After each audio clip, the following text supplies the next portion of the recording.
So, you've done all your world building, and now it's time to make the story that makes your world come alive. Only, the hero's journey doesn't work. Maybe the world is too clean for that. Maybe it's too dark. We know what we want to say, and we don't want it coming out of the mouth of a Boy Scout. Let's talk about a world without heroes. I'm DC Ferguson, and this is the Worldbuilding Dojo. Before we get started, I want to give you all a quick reminder. Subscribers to my newsletter are getting a copy of Cora Blake, Arcane Agent for free.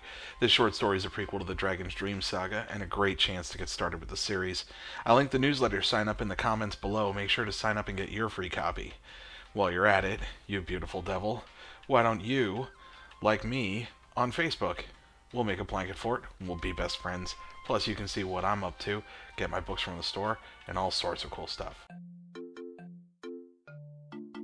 The first thing to understand about writing a story like this is that just because we won't have a hero doesn't mean we don't have a protagonist. Our main character or characters will still drive the story forward, and the tale is about what happens to them and the trials they go through. That would bring me to my second point. Just because this is not a heroic tale does not mean it can't be epic.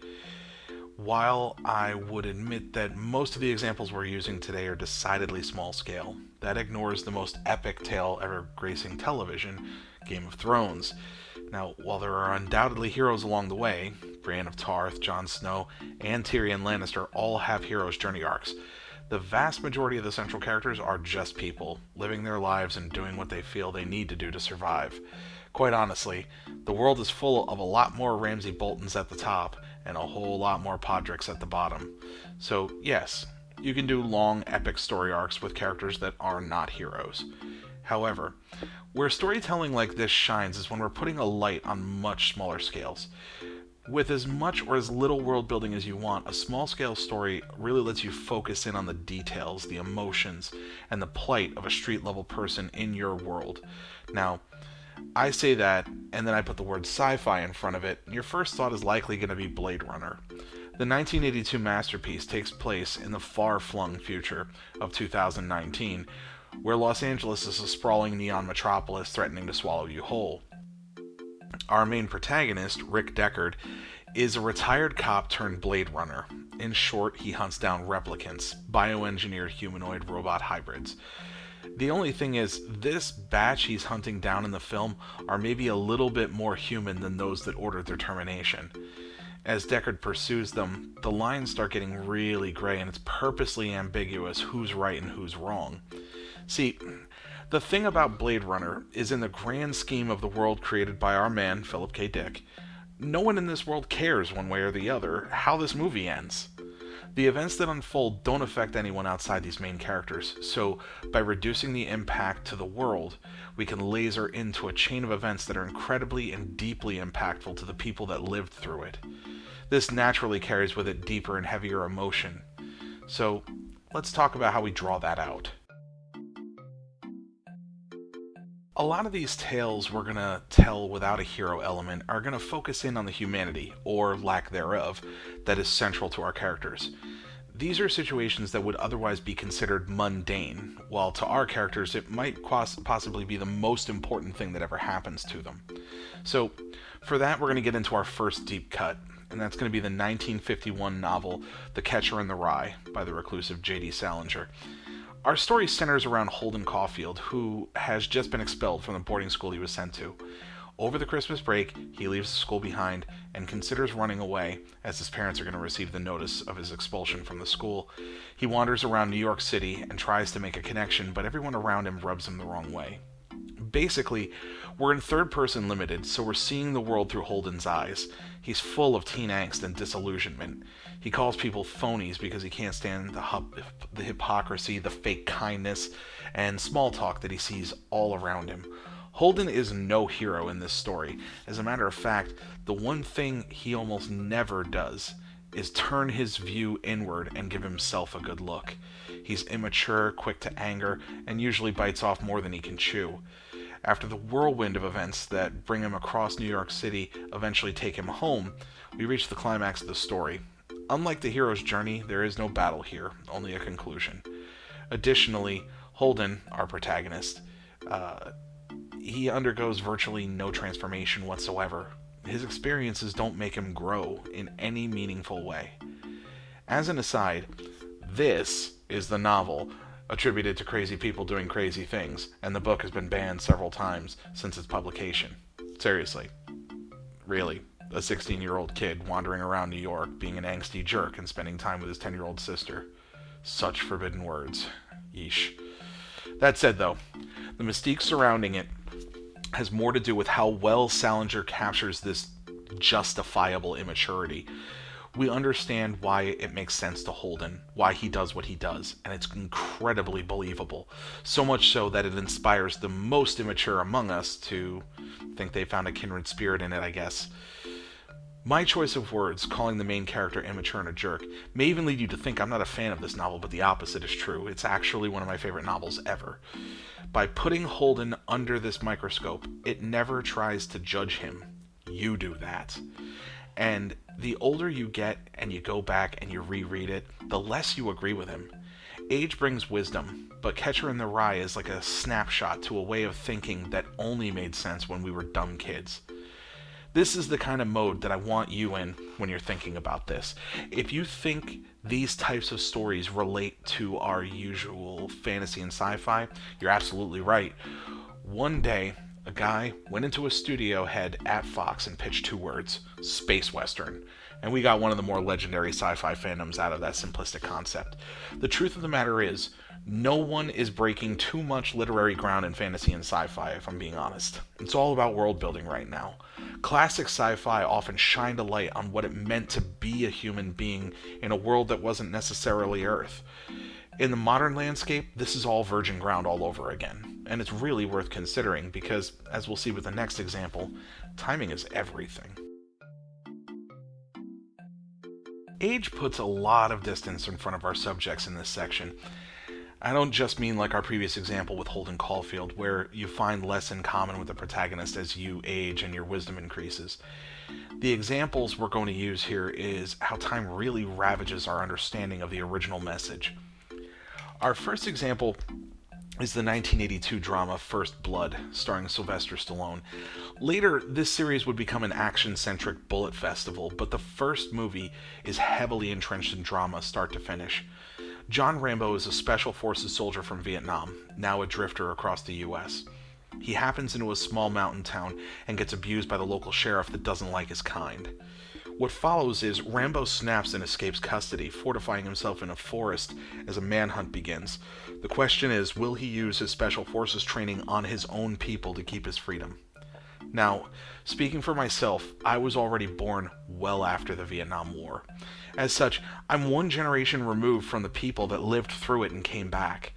I was around to see the aftermath, with homeless soldiers on city streets and veterans with PTSD trying to put their lives back together.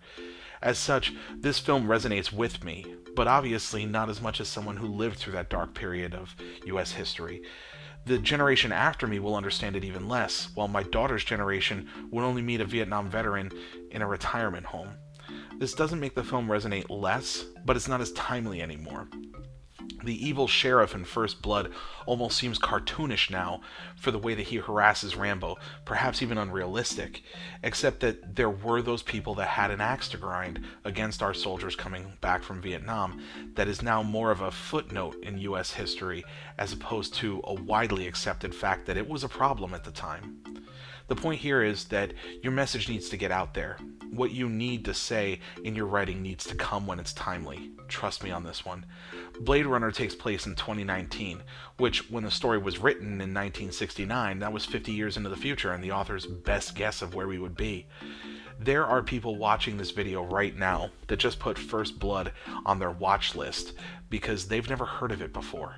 To me, it was one of the most iconic franchises of my childhood. Memory is fleeting, and time is not kind. Speaking of which, there is another way that time can be unkind, and that brings us to our second example, and our second deep cut, the 1997 film Chasing Amy, starring a young Ben Affleck. The film centers around Holden McNeil, his childhood best friend Banky, and Alyssa, the girl that Holden falls in love with. Without getting too heavy into the plot, Holden and Banky have an indie comic series that they create together. When Holden meets Alyssa, another creator, they become best friends. He falls in love with her even though he knows she's gay. He risks their entire friendship confessing his feelings to her, and when she reciprocates, he proceeds to ruin that relationship and the one he has with Banky. At the center of this story is the fact that Holden has some serious growing up he needs to do, but that lesson might come at the cost of the two closest people in his life. This film could not be made today. Period. The story, the dialogue, everything that happens in this movie is a snapshot of when Hollywood was much more willing to take risks, especially with controversial topics. What's funny is that the three-way dynamics of Holden's relationships in this movie, I'd say, would be an even more common occurrence now than it was when the movie came out, and it might even resonate to a wider audience. But I couldn't see a world where this gets made right now. The film is another example for me to drive home the point that if you, as a storyteller, have something to say, get it on paper and get it out to the world. Your words will never be more timely than they are right now. Every story is a composite, not only of your life experiences and your imagination and your influences, but also a snapshot of the time you lived. Say it while it means something, and say it while you still can. So now we're going to talk about one of my favorite variations on this topic. Remember, just because our main characters aren't heroes doesn't mean they can't do heroic things.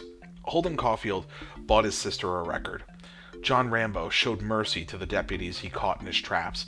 Holden McNeil made a very misguided attempt to save all of his friendships.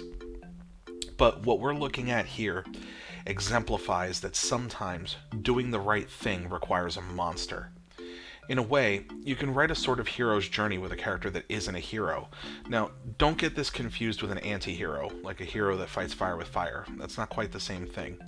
If good and evil are black and white, these examples are firmly in the gray.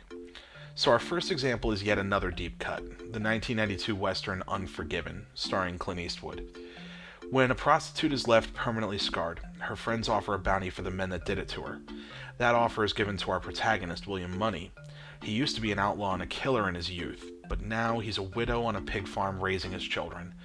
The money is attractive for his failing farm, so he reluctantly reaches out to an old friend and takes the job. In the course of taking this bounty, which Money understands is to kill some men, he tries to do it as the person he is now, and it doesn't work. In the climax, which I won't spoil, the movie is far too good for that, Money realizes the only way to get the job done isn't as the man he is now, but as the monster he used to be. What's so important about understanding this film is that you can believe Money is right. You can even call him a hero if you want, though I think that'd be a stretch. But all the while, he's been running from this person he was his whole life. Ever since settling down and having a family, he tried to put that demon on a shelf and pretend it wasn't there anymore. That it was useless. And then it all comes back to him and his past catches up. There's a lot to be said for this type of story, because you leave the audience with this sort of queasy feeling when they realize they're rooting for or sympathizing with someone that isn't really a good guy. There is one story I can think of that stands head and shoulders above all that for this, and I'd love to shine a light on it because it is criminally underread. So, our final example today is the book Dark Communion by C.J. Perry. This is our only fantasy out of all the examples we've talked about today, and I think it really reinforces my point about how much fertile ground there is in this genre yet to be explored. Our story centers around Ayla. She's a slave girl in northern Afflua. Humans in the north have been enslaved by minotaurs for centuries. The men have been used as slave labor, while the women have been used as breeding stock. A beaten and abused Ayla escapes, only to find the ruins of a temple. The temple is to the Dark Queen, basically the goddess of evil. In exchange for her worship and her soul, the Dark Queen gives Ayla the power to start a revolution. Blood ritual, sacrifice, pain, Ayla is not blind to who and what the goddess is and demands of her.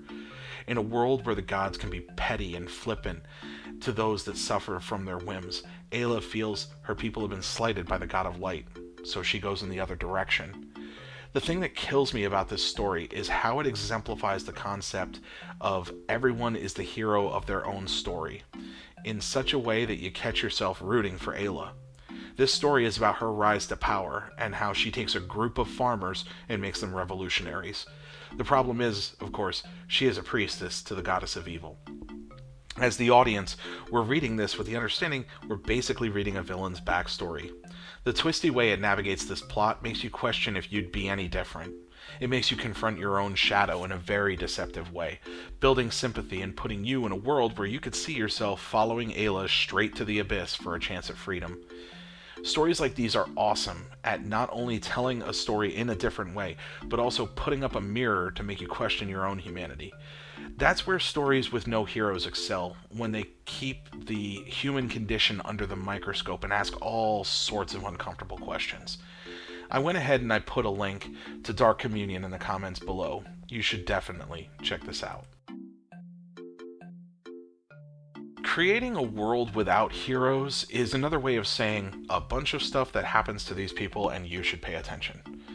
Because the scope of the issue is often limited, and its impact doesn't play a huge role in the world that it takes place in, we get to zoom in really close and look at who it affects and how. There is a great deal of emotion invested into these types of stories, and while it carries over to fantasy and sci-fi, that territory is unclaimed and unexplored. You'd do yourself well to put on a pioneer hat and see what you can cook up.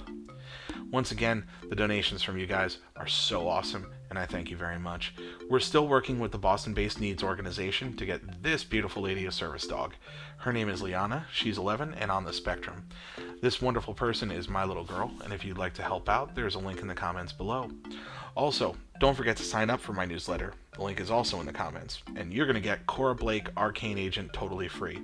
You'll get cool news about what I'm working on in books and here on the channel, and it comes loaded with cool authors and promotions for fantasy and sci-fi. Don't forget to like and subscribe to hear about new videos, and as always, I'm DC Ferguson. Now have fun and get crafting.